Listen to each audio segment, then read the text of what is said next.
So the purpose of this video is to show the extent of the water damage that I can see on the inside of the unit at 67 Midway Court.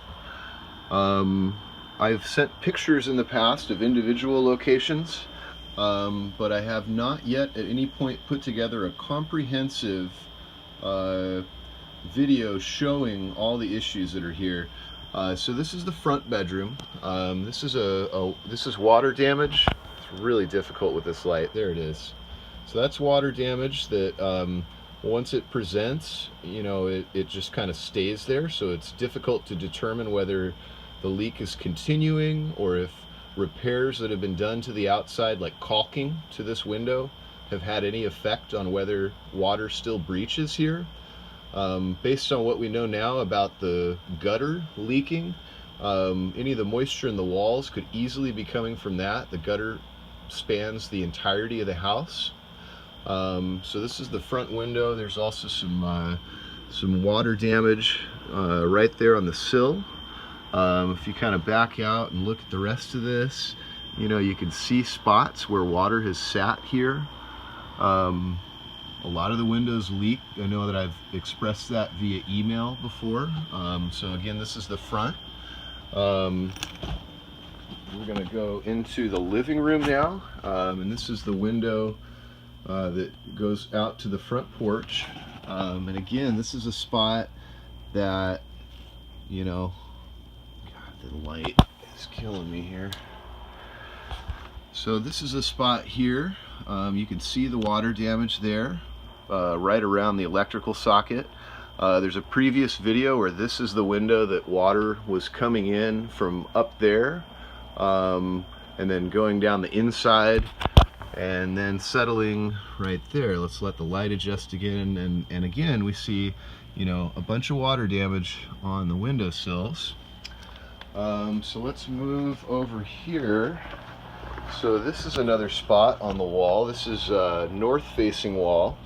What you see is we've got wainscoting in here. This wainscoting kind of runs the entirety of the house, seemingly to cover up what could have been some water damage back there. I know when I was outside and had the walls open, the sheet metal on the siding, there's no insulation in this part of the wall for about 1.5, either from about 12 to 18 inches.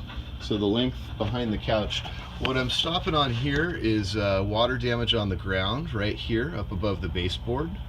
Not on the ground, but on the vertical part of the wall. This was submitted in pictures as soon as we noticed that it happened. But again, we're doing this comprehensive video to cover all the inside areas of the house. So we'll move along here and get some things out of the way. This wall, this is the most severe wall damage that is blatant and, you know, just, you know, hard to look around. And so this wall spot correlated with Tom Bassing doing repairs on the roof. We believe that maybe the water damage and leaking on the inside slowed down, but it never actually stopped. So there's, you know, obvious water damage there. If you follow up the wall, you'll also see that there's water damage there, and then right along the bottom side here. Let's see if we can help this light.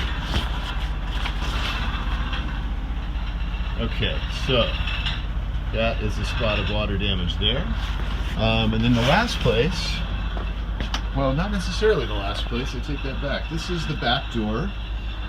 So, you know, again, this is water that came through a few weeks ago. Immediately it was submitted via photo to you, Al. And I did some caulking on the outside. But again, if we're dealing with the gutter that's allowing water into the walls, then, you know, we could spend all day patching the sides and the roof, but it's not going to get to the root of the problem. And then the bedroom, essentially the bedroom has been painted. So when we're in this room up against this back wall here, for months, years even, I've had to remove mold off of this back wall. So when I got frustrated enough that that wasn't going to work anymore, spraying it with Lysol, I actually came in here and painted the whole room. I covered it with 2 coats of primer to seal it. I wound up using 3 tubes of caulk to make sure that all the window framing and baseboards were sealed up, both to the wall and to the ground, to ensure that any mold that was growing in this back wall here was sealed off.